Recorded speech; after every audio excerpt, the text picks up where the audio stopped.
we're going to start in the West. We are going to break down each matchup.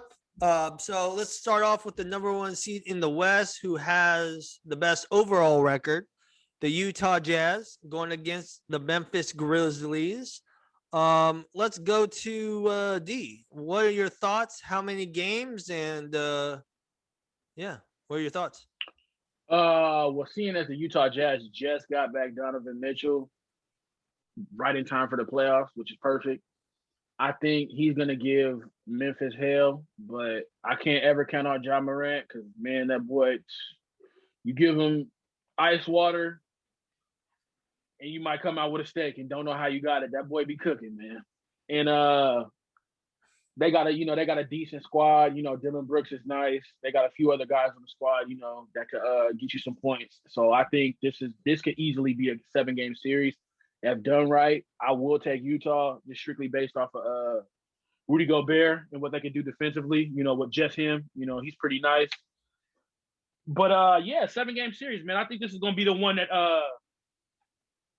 the eye catcher for the first round as far as like this one, obviously in the the Phoenix Suns and shit like that. But I think they'll be cool. I'm gonna go with Utah on this one. So you're taking him in 7 games, is what you're saying? Yeah, I'm taking Utah in 7 games. Okay, go ahead, Drew. I'm taking Utah in actually 6 games. I think I low-key want to say Mike Conley is going to be kind of the X factor. Memphis is still growing. They're still got a young backcourt. I think they took a step forward with the play-in, and that's kind of like one of the benefits of the play-in. Like young teams like this can, take a step forward within one game and whatnot. And they played an experienced Steph Curry team, not a fully healthy one, but you had to be a legit MVP candidate. I just think Memphis is young. This is going to be a learning experience for them. But Utah in 6. Oh, here we go. All right, man. You guys really think it's going 6 or 7? Man. Why can't I give them 2 games? Like, come on, bro. Because they ain't going to get 2 games, bro. You have them swept? I get a gentleman's sweep. 5 games. I look, and here's another thing. Are we going to skip the fact that, everybody's talking about Steph Curry for MVP? You can't even get your team to the playoffs. Bro, that's the NBA media, bro. Let's skip that noise. Let's skip that noise first of all. Okay, Warriors should have won that game, that playing game. No, they shouldn't. No. Listen, that's why they lost. This is what I'm leading up to. Okay, you're at home. You got to do what you got to do.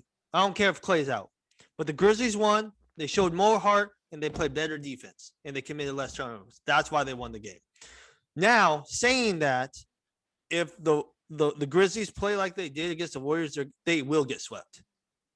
You cannot turn over the ball 18 times against this Jazz team because they take care of the ball. And that starts with Mike Conley and then Donovan Mitchell coming back. And they swing the ball and they can shoot. They are 3-point shooting team where the Grizzlies don't have that type of shooters. They have scorers, but they do have some good D. But the Jazz can counter that defense. And that's why I say in 5. And you have Ja Morant. He is a problem. But I think with Donovan Mitchell, he's going to counter that, do his thing. I'll give the Grizzlies 1 because of Ja Morant. I think he'll push him to 1 game. But if it wasn't for Ja, I would say a sweep. Did you also, I don't know, I play fantasy basketball. So I had Mike Conley on my team a good portion of the year. He was also on IR a good portion of the year. So he's basically still coming back from a hamstring injury. I don't know how much he's been playing because I haven't really been watching. They'll ease him in. Huh? Mm-hmm. They'll ease him in. Yeah. The playoffs? Yeah. They need, and the big thing is the But no. This is the thing. You're saying that, how could you even fathom 6 games? Mm-hmm. I think 7 is a bit much, but depending on Conley's health, they can slip another game. They're good enough for that. They're not the Warriors, They're good enough for that. I'm talking about this year's Warriors, young and inexperienced. They're like a level above. But that's why I put them at 5 games. But no, I was going to do 6.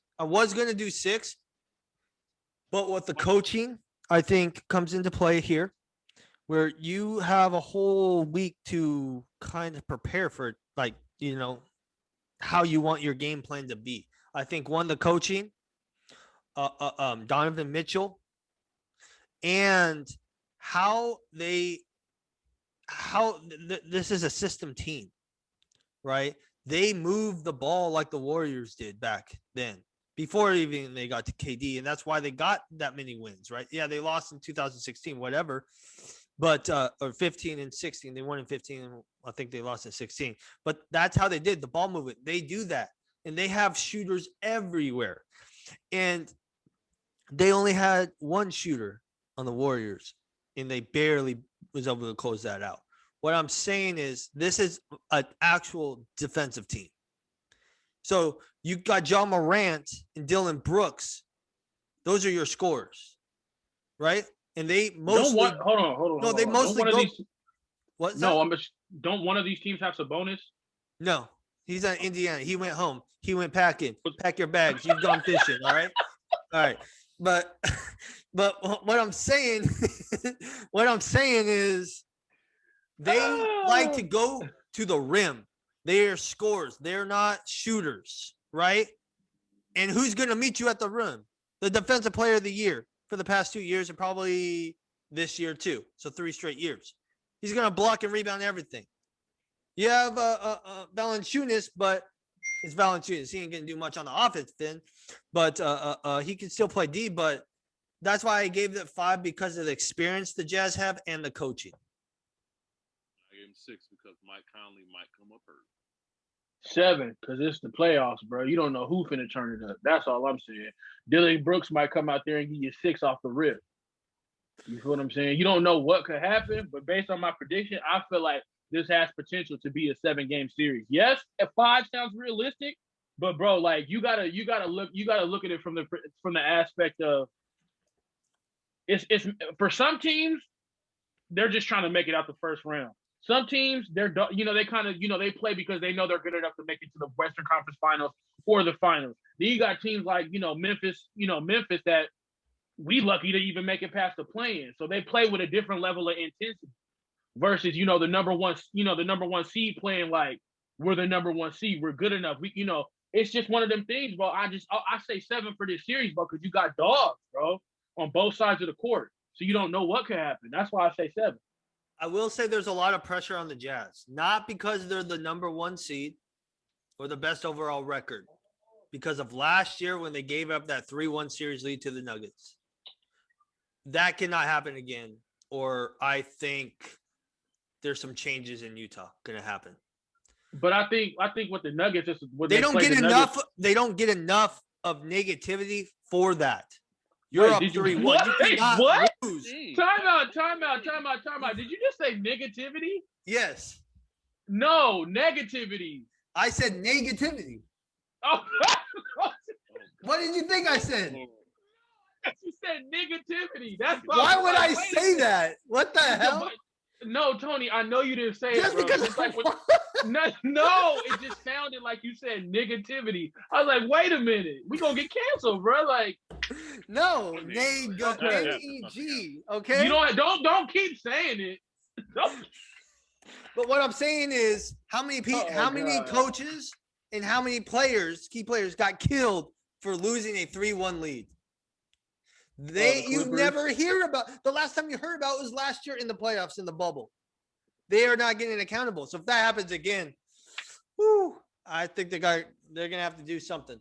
But I don't see that happening. I see them winning in 5 though. So yeah, well, I said 7. Drew said 6. You said 5. 5, 6, 7. Next matchup. Yeah, we're gonna see how it play out. All right, let's head to the